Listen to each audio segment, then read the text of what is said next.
Kanalıma ve mutfağıma hoş geldiniz. Yepyeni tariflerle yine sizlerleyiz. Böyle güzel tariflerin yapım aşamalarında her zaman birlikte olalım. Bu böreğimiz buzluğa girebilir. Buzdolabında, derin dondurucuda saklayabilirsiniz. Yaptıktan sonra derin dondurucuya koyun. Çok güzel bir börek. Çıtır çıtır. Evet, buyurun bu güzel böreğimizin yapım aşamalarına birlikte geçelim. Keyifli seyirler olsun.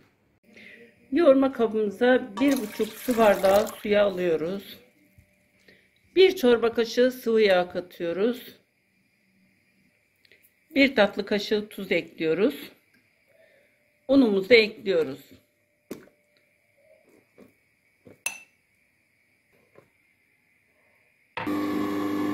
Yoğurmaya başlıyoruz. Unumuzu azar azar ilave ediyoruz. Toplamda 4 su bardağı un kullanmış olduk. Ve hamurumuzun kıvamı da şöyle gördüğünüz gibi. Şimdi şöyle bir 15 dakika dinlendirelim. Hamurumuz yeterince dinlendi. Şimdi üzerine açıp tezgahımıza bir miktarda un serptik ve hamurumuzu tezgahımıza alıyoruz.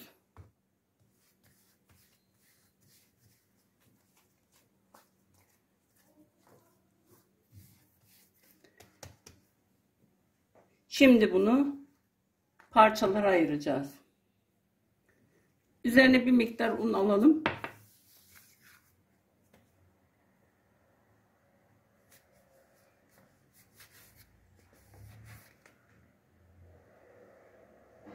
Sekiz beze yapacağız.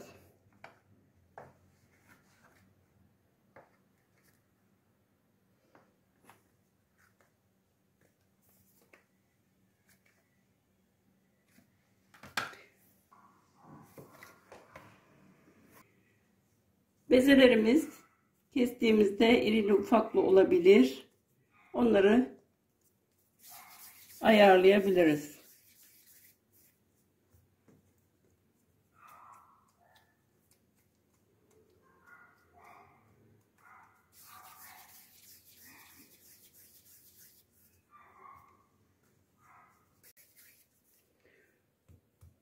Şimdi üzerini kapatacağız. Bezelerimiz şöyle bir 15 dakika bekleyecek. İlk bezemizden açmaya başlıyoruz. Altına üstüne un serperek.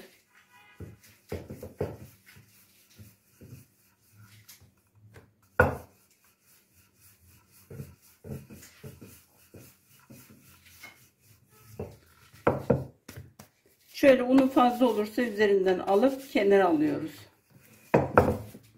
Diğer bezemizi de aynı işlemden geçiriyoruz.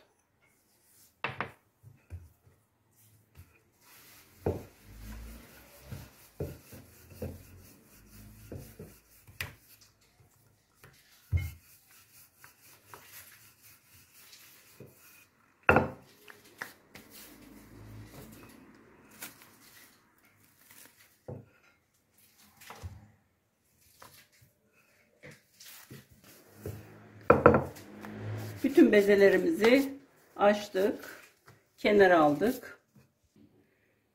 Tabağımızı sıvı yağla yağlıyoruz.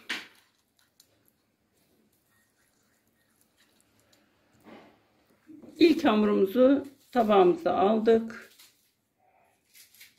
ve her tarafını yağlıyoruz sıvı yağla.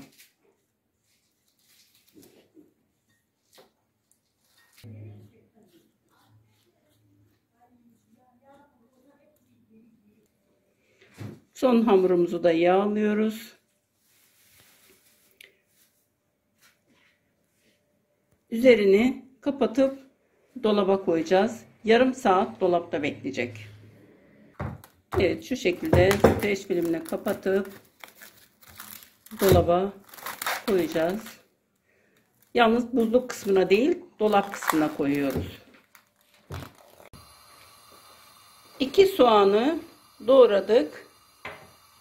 Yarım çay bardağı zeytinyağı kattık. Ocağımızı da yaktık. Şimdi soğanımızı kavuralım.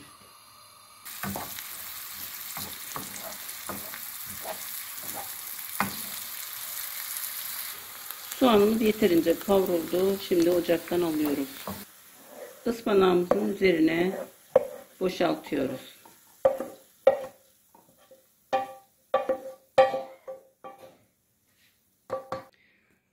Baharatları ve tuzunu da ilave ediyoruz. Ben 1 tatlı kaşığı tuz koydum. Damak tadınıza göre tuzunu, baharatını ayarlayabilirsiniz. 1 kase de beyaz peynir katıyorum. Hamurumuz dolapta yeterince dinlendi ve çıkardık. Şimdi tezgahımıza bir miktar sıvı yağ döküyoruz ve yağlıyoruz.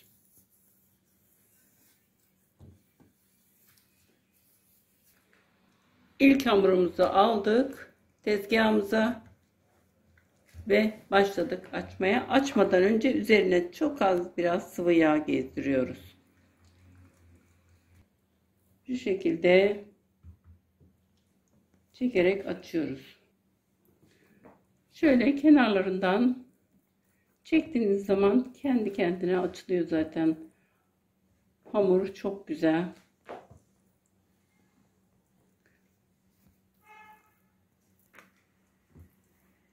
Bu tarifte istediğiniz şekilde hamur yoğurup böreğinizi yapabilirsiniz.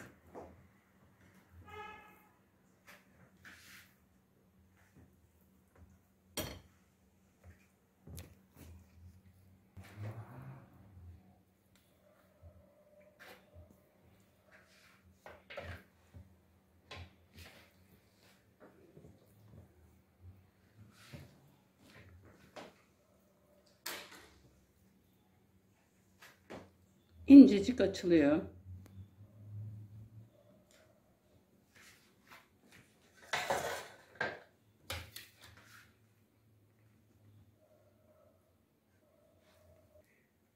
Şöyle incecik açtık ve üzerine çok az sıvı yağ gezdirdik.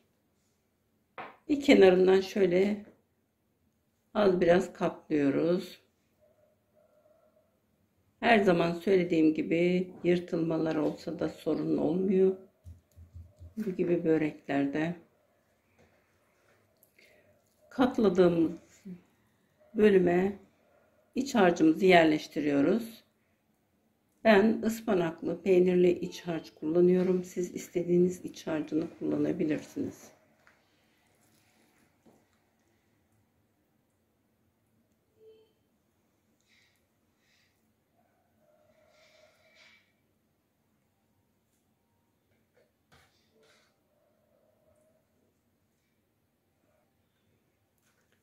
Dükkanımız olduğu zaman çok güzel satıyorduk biz bu börekleri ve gelen müşterilerimiz çok beğeniyordu. Şu kenarından da az bir şey kıvırdık. Diğer kenarından da aynı şekilde ve şimdi sarıyoruz.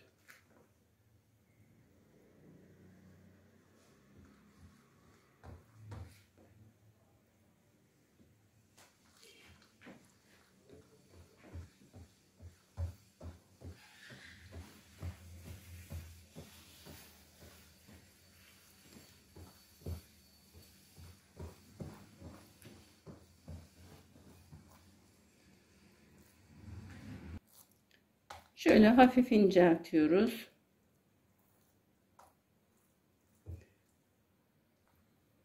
Şöyle uçlarını üst üste getirdik ve şöyle kıvırdık.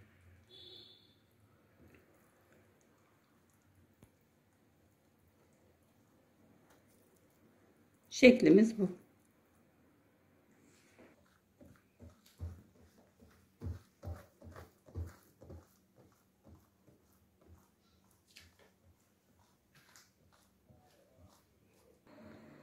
Şöyle şekil veriyoruz.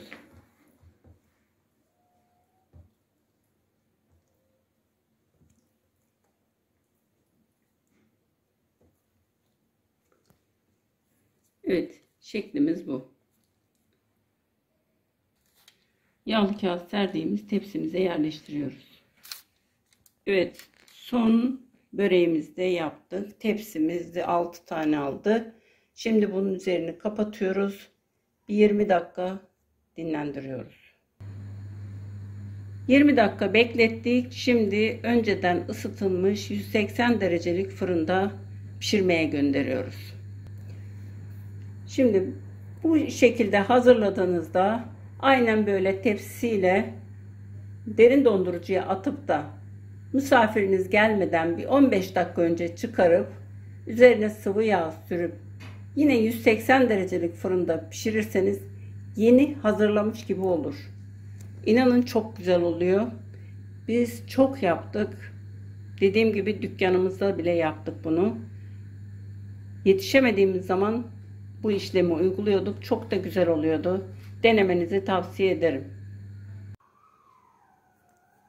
Böreğimiz pişti. Çok da güzel oldu. Çıtır çıtır.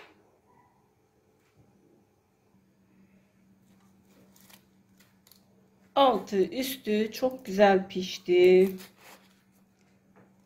Şöyle çıtır çıtır. Evet, bizlerden bu kadar. Yapacak ve yiyecek olanlara şimdiden afiyet olsun. Sizleri Allah'a emanet ediyorum. Sağlıcakla kalın, hoşça kalın. Görüşmek üzere inşallah. Kendinize çok iyi bakın. Sağ kalın, sağlıklı kalın ama her daim bizimle kalın.